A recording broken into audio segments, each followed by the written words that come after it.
iklim çox gözəl. Dəniz istirahət zonalarımız var, xizək zonalarımız var.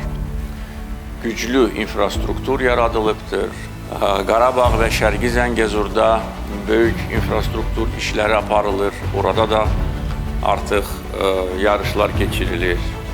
Köndələn çay su anbarında su qovuşan, su anbarında gələcəkdə Sərsəng su anbarında da yarışlar avar çəkmə üzrə keçirilə bilər.